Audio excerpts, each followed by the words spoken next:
Hello friends, ഞാൻ ഷീബ ജെസി. പുതിയൊരു വീഡിയോയിലേക്ക് എല്ലാവർക്കും സ്വാഗതം. ഇന്ന് ഞാൻ നല്ലൊരു ബ്രേക്ക്ഫാസ്റ്റിൻ്റെ റെസിപ്പി ആയിട്ടാണ് വന്നിട്ടുള്ളത്. ഉഴുന്ന് തീരെ ചേർക്കാതെ നല്ല സോഫ്റ്റ് ആയിട്ടുള്ള നല്ല പഞ്ഞി പോലത്തെ ദോശ തയ്യാറാക്കുന്നത് എങ്ങനെയാണെന്നൊന്ന് പെട്ടെന്നൊന്ന് കണ്ടു നോക്കിയാലോ. ഇതിനായിട്ട് ഞാനിവിടെ 1 കപ്പ് പച്ചരിയാണ് എടുത്തിട്ടുള്ളത്. ഇത് റേഷൻ കടയിൽ നിന്ന് കിട്ടുന്ന പച്ചരിയാണ് ഞാനിവിടെ എടുത്തിട്ടുള്ളത്. ആ പച്ചരിയിലേക്ക് ഞാൻ ഇനി ചേർത്ത് കൊടുക്കുന്നത് 1 ടീസ്പൂൺ ഉലുവയാണ്. ഇനി നമുക്ക് ഇത് നന്നായിട്ട് കഴുകിയെടുക്കണം.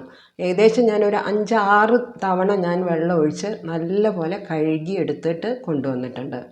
അപ്പോൾ എൻ്റെ റെസിപ്പി ഇഷ്ടമായാൽ എല്ലാവരും ഒന്ന് ലൈക്ക് ചെയ്യാൻ മറന്നു പോകരുതേ. പിന്നെ പുതിയ ഫ്രണ്ട്സ് ആരെങ്കിലും ഉണ്ടെങ്കിൽ ഒന്ന് സബ്സ്ക്രൈബ് ചെയ്ത് തന്നെ സപ്പോർട്ടും കൂടെ ചെയ്യണം. ഇതാ നോക്ക്, ഞാനിവിടെ 6 പ്രാവശ്യം നല്ലപോലെ തിരുമ്മി കഴുകിയെടുത്തിട്ടുണ്ട്. വെള്ളം നല്ല ക്ലിയറായി വരുന്നത് വരെ കഴുകിയെടുത്തിട്ടുണ്ട്. ഇനി നമുക്ക് ഇത് കുതിർത്തെടുക്കണം. കുതിരാനായിട്ടുള്ള വെള്ളമാണ് ഞാനിപ്പോൾ ഒഴിച്ചു കൊടുക്കുന്നത്. ആ വെള്ളം ഒഴിച്ചു കൊടുക്കുമ്പോൾ ശ്രദ്ധിക്കേണ്ടത് ആ അരിയുടെ ജസ്റ്റ് മേലെ നിൽക്കുന്ന രീതിയിൽ വേണം ആ വെള്ളം ഒഴിച്ചു കൊടുക്കാൻ. ഇനി നമുക്കത് മൂടി വെച്ച് ഏകദേശം ഒരു 6-7 മണിക്കൂർ നേരം നമുക്കിത് കുതിരാനായിട്ട് നമുക്ക് വെയിറ്റ് ചെയ്യാം. ഞാനിത് ഉച്ചയ്ക്ക് അരി വെള്ളത്തിലിട്ട് വൈകിട്ട് ഒരു 7 മണിക്കാണ് ഞാൻ അരയ്ക്കുന്നത്. അപ്പോൾ അത്രയും നേരം ഞാൻ കുതിർത്തിട്ടുണ്ട്. ഇനി നമുക്ക് അരയ്ക്കാൻ തുടങ്ങാം. അരയ്ക്കാനായിട്ട് എടുക്കുമ്പോൾ ഞാൻ ആദ്യം നമ്മൾ ആ കുതിർത്ത വെള്ളം ഉണ്ടല്ലോ അത് ഞാൻ ഊറ്റി മാറ്റി വെച്ചിട്ടുണ്ട്. എന്നിട്ട് നമ്മൾ കുതിർത്ത അരിയും ഉലുവയും കൂടെ മിക്സിയുടെ ജാറിലേക്ക് ചേർത്ത് കൊടുക്കാം. കൂടെ തന്നെ ഞാൻ 1/2 കപ്പ് ചോറ് ചേർത്ത് കൊടുക്കുന്നുണ്ട്. അതുപോലെ തന്നെ 1/2 കപ്പ് തേങ്ങയും കൂടെ ചേർത്ത് കൊടുക്കുന്നുണ്ട്.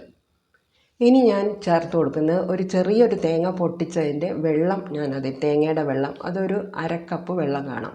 ഇനി ഒരു ടീസ്പൂൺ പഞ്ചസാര കൂടെ ചേർത്ത് കൊടുക്കുന്നുണ്ട്. അപ്പോൾ ആദ്യം ഞാൻ ആ 1/2 കപ്പ് തേങ്ങാ വെള്ളത്തിൽ അരച്ചെടുത്തപ്പോൾ അതിലേക്ക് വെള്ളം പാകമായിട്ട് വന്നിട്ടില്ല. അപ്പോൾ കുറച്ചുകൂടെ ഒരു 1/4 കപ്പ് വെള്ളം കൂടെ, സാധാരണ വെള്ളം കൂടെ ഒഴിച്ചിട്ടാണ് ഞാനിപ്പോൾ ഇതുപോലെ അരച്ചെടുത്തത്. ഈ ഒരു കൺസിസ്റ്റൻസിയിൽ മാവ് അരച്ചെടുത്തിട്ടുണ്ട്. ഇനി നമുക്ക് സാധാരണ ചെയ്യുന്ന പോലെ കൈ വെച്ച് നല്ല പോലെ ഒന്ന് മിക്സ് ചെയ്ത് കൊടുക്കണം. ഏകദേശം ഒരു 1.5 മിനിറ്റ് നേരം മിക്സ് ചെയ്ത് കൊടുത്തിട്ടുണ്ട്. ഇനി നമുക്കിത് മൂടി ഫെർമെൻറ്റ് ചെയ്യാനായിട്ട് വെക്കുന്നുണ്ട്. ഇനി ഞാനിത് രാവിലെയാണ് അപ്പത്തിനായിട്ട് എടുക്കുന്നത്. രാവിലെ ആയപ്പോൾ ഇതുപോലെയുണ്ട്. മാവ് നല്ല തിക്കായിട്ട് വന്നിട്ടുണ്ട്. വല്ലാതെ ഇങ്ങനെ പുളിച്ച്, നമ്മൾ ഈസ്റ്റൊക്കെ ചേർക്കുമ്പോൾ ഉണ്ടാകുന്ന പോലെ പുളിച്ച് പൊങ്ങിയിട്ടില്ല. പക്ഷേ നല്ല പോലെ ഫെർമെൻ്റായി ഈ ഒരു തിക്നെസ്സിലാണ് എനിക്ക് ഇവിടെ ദോശമാവ് കിട്ടിയിട്ടുള്ളത്. അപ്പോൾ ഇനി നമ്മളിതിലേക്ക് രാവിലെയാണ് ഉപ്പ് ചേർത്ത് കൊടുക്കുന്നത്. അപ്പോൾ പാകത്തിനുള്ള ഒരു 1/2 ടീസ്പൂൺ ഉപ്പ് ഞാനിവിടെ ഇതിലേക്ക് ഇട്ട് കൊടുക്കുന്നുണ്ട്.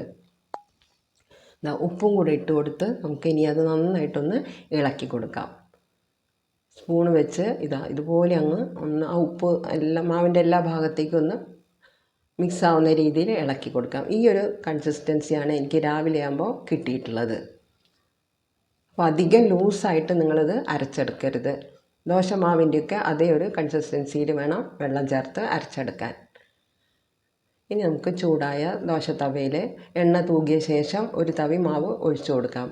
ഈ മാവ് ഒഴിച്ചു കൊടുക്കുമ്പോൾ എപ്പോഴും ഫ്ലെയിം ലോ ആക്കി വയ്ക്കാം. ലോയിൽ വെച്ചിട്ട് വേണം, ചട്ടിക്ക് നല്ല ചൂട് വേണം. എന്നിട്ട് ഒഴിക്കുന്ന സമയത്ത് ഏറ്റവും ലോ ആക്കി വെച്ചിട്ട് വേണം മാവ് ഒഴിച്ചു കൊടുക്കാൻ. ഇനി കുറച്ച് നേരം ഒന്ന് മൂടി വയ്ക്കുന്നുണ്ട്. അത് കഴിഞ്ഞാൽ നമ്മളൊന്ന് തിരിച്ചിട്ട് കൊടുക്കുക. ഇനി ഇരുവശവും നല്ല പോലെ ഒന്ന് മുരിഞ്ഞ് വരുമ്പോൾ നമുക്ക് ദോശ അവിടെ തയ്യാറായിട്ടുണ്ട്. നല്ല ഹോൾസൊക്കെയുള്ള വളരെ സോഫ്റ്റ് ആയിട്ടുള്ള ദോശയാണ് ഇവിടെ ഉണ്ടായിട്ടുള്ളത്. അപ്പോൾ ആ മാവ് വെച്ച് ഞാനിതുപോലെ എല്ലാ ദോശകളും ചുട്ടെടുത്തിട്ടുണ്ട്. വളരെ സോഫ്റ്റ്. നമുക്ക് ചട്നിയോ സാമ്പാറോ എന്ത് കറി കൂട്ടിയിട്ട് വേണമെങ്കിൽ നമുക്ക് കഴിക്കാം. അതിന് തീരെ പുളിയില്ലാത്ത നല്ല ടേസ്റ്റി ആയിട്ടുള്ള ദോശയാണ്. അപ്പോൾ ഉഴുന്നില്ലാതെയും ദോശ ഇതുപോലെ നമുക്ക് ഉണ്ടാക്കിയെടുക്കാം. അപ്പോൾ എൻ്റെ റെസിപ്പി ഇഷ്ടമായാൽ ലൈക്ക് ചെയ്യാൻ മറന്നു പോകരുതേ. ഇനി പുതിയ ഫ്രണ്ട്സ് ആരെങ്കിലും കാണുന്നുണ്ടെങ്കിൽ ഒന്ന് സബ്സ്ക്രൈബ് ചെയ്ത് എന്നെ സപ്പോർട്ട് ചെയ്യണം. പിന്നെ നിങ്ങളുടെ വിലയേറിയ അഭിപ്രായങ്ങൾ എന്നെ കമൻറ്റിലൂടെ അറിയിക്കാനും നിങ്ങൾ മറക്കരുത്. അപ്പോൾ നാളെ തന്നെ ഒന്ന് ട്രൈ ചെയ്ത് നോക്കണം. അധികം ഇൻഗ്രീഡിയൻസ് ഒന്നും ആവശ്യമില്ല. വളരെ സോഫ്റ്റാണ്, നല്ല പഞ്ഞി പോലത്തെ ദോശയാണ് ഞാനിവിടെ ഉണ്ടാക്കിയിട്ടുള്ളത്. അപ്പോൾ ഇതുപോലെ അതിൽ വെള്ളം ഒഴിക്കുമ്പോൾ നിങ്ങൾ ശ്രദ്ധിക്കണം, കുറച്ച് തേങ്ങാ വെള്ളവും കൂടെ ചേർക്കാൻ മറന്നു പോകരുത്. ബാക്കി സാധാരണ നോർമൽ വെള്ളവും കൂടെ ചേർത്തിട്ട് നല്ല ദോശമാവിൻ്റെ തിക്നെസ്സിൽ അരച്ചെടുക്കുക. കൈ വെച്ച് ഇളക്കാനും മറക്കരുത്. അപ്പോൾ ഇതുപോലെ ഒന്ന് ട്രൈ ചെയ്ത് നോക്കണേ. Thank you for watching.